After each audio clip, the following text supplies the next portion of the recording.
इसको।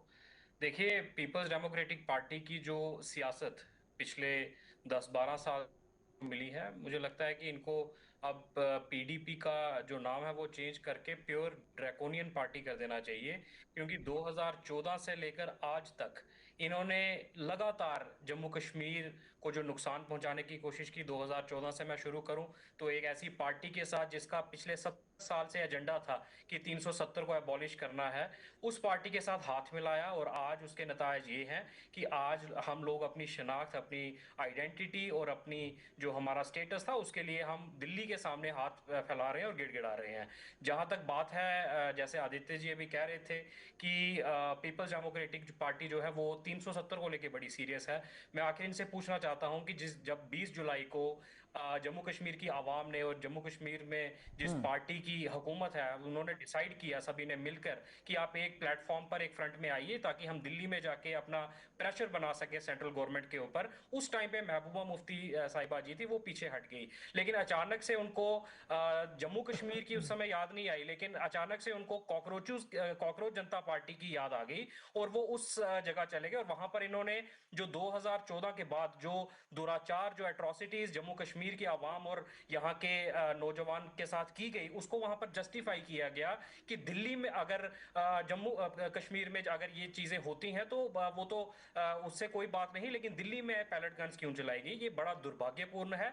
मैं इनसे पूछना चाहता हूं कि आज जब नेशनल कॉन्फ्रेंस ने और जम्मू कश्मीर की आवाम ने अगर बेड़ा उठाया कि हम step by step Jammu Kashmir की जो लॉस्ट डिग्निटी है, उसका जो स्टेटस है, उसकी जो आइडेंटिटी है, उसको वापस पाने की कोशिश करेंगे, तो आज सिर्फ एक नरेटिव क्रिएट करने के लिए पीपल्स डेमोक्रेटिक पार्टी जो है वो एक 370 का मुद्दा दोबारा ले आए। मैं इनसे पूछना चाहता हूं कि 2019 में टूटा गया 370 इनको 2026 में क्यों याद आ रहा है? पिछले 6-7 साल से पीपल्स डेमोक्रेटिक पार्टी कहां सोई हुई थी? इनको उस टाइम पे ये सड़कों पर क्यों नहीं आए? उस टाइम पे ये जंतर मंतर में क्यों नहीं गए? उस टाइम पे इन्होंने एहतजाज क्यों नहीं किया? आकाश तो वर्मा ये साहब, आप सरासर बच रहे लोगों हैं। को पीडीपी जिधर जा रही है, 5 साल 6 साल 2019 के बाद जो भी है, आप इस सवाल से बच क्यों रहे हैं? आरोप तो यही है ना, इल्जामात तो यही हैं कि जिस मुद्दे पर जहां पांव रखकर आपने चुनाव लड़ा, वो आहिस्ता आहिस्ता आप भूल गए जैसे जैसे आप सरकार बनाते चले गए। आसिफ जी, मैं आपको क्लियर कर दूं कि 2019 का जो मरकजी हुकूमत ने जो फैसला लिया जम्मू कश्मीर के हवाले से, तो नेशनल कॉन्फ्रेंस एक पहली वाहिद ऐसी जमात थी जिसने सुप्रीम कोर्ट का दरवाजा खटखटाया। जब हमारी यहाँ पर गवर्नमेंट बनी और लोगों ने हम पर विश्वास किया, तो वो नेशनल कॉन्फ्रेंस ही थी जिसने कैबिनेट में और on the floor of assembly जो हम्म। रेजोल्यूशन भी पास किए कि हमारा जो 370 है वो बहाल, हमारा स्पेशल स्टेटस बहाल होना चाहिए, स्टेटहुड बहाल होना चाहिए।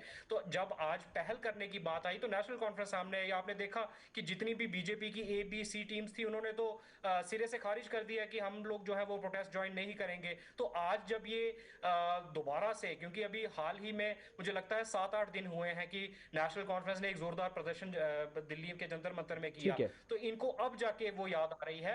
नेशनल कॉन्फ्रेंस का मौकुफ बड़ा पहले से क्लियर था, हमारे मैनिफेस्टो में भी ये चीज थी और आज भी हम इस चीज के ओके, लिए वादाबंद आदित्य हैं गुप्ता जी कि वो कह रहे हैं हम स्टेप बाय स्टेप जा रहे हैं डेमोक्रेटिक प्रोसेस में, जो तरीका होना चाहिए वो सरकार भी उनको बचानी है, पार्टी भी, और लोकतांत्रिक व्यवस्था भी उनके मुताबिक देखनी है। तो 5 अगस्त 2019 के फैसलों को नॉर्मलाइज करने का जो आरोप है वो फिर कैसे?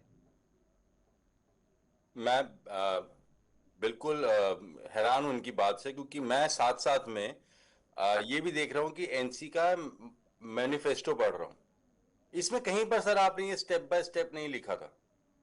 ये स्टेप बाय स्टेप आपका इंटरनल अरेंजमेंट है बीजेपी के साथ। आप सवाल आपने बहुत पूछे मेरे से, मैं उन सब सवालों का जवाब सीधा देता हूं। हम्म। देखिए, भारतीय जनता पार्टी के यहाँ प्रवक्ता बैठे हैं, वो इस बात पे हाँ में हाँ मिलाएंगे, मुझे पता है। जिस दिन पार्लियामेंट के अंदर होम मिनिस्टर अमित शाह ने कहा कि हम आर्टिकल 370 को एब्रोगेट करते, उसी दिन उसी पटल पे कहा गया था कि हम स्टेटहुड को वापस रिस्टोर करेंगे। यही चीज प्राइम मिनिस्टर ने भी कही है। ये एक नैरेटिव है जो बीजेपी का, और बीजेपी ने इलेक्शन के दौरान भी ये बात कही। उस चीज को 20 या 25%, मतलब आप लगा ले 30 सीटें, उस नैरेटिव पे 30 सीटें आई। 60 सीटें आई उस नैरेटिव पे कि हमको आर्टिकल 370 वापस चाहिए, 35 से वापस चाहिए, और इसके ऊपर टोपी भी उतारी गई थी जनाब। इस चीज के लिए टोपी उतार के वोट मांगा गया था। तो आज आपने खुद उस बात को डिमोलिश कर दिया और आप उस नैरेटिव के प्रोटेस्ट करने जा रहे हैं दिल्ली में जो बीजेपी का है।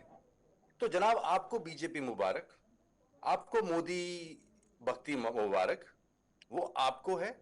आप बहाने मार रहे हैं।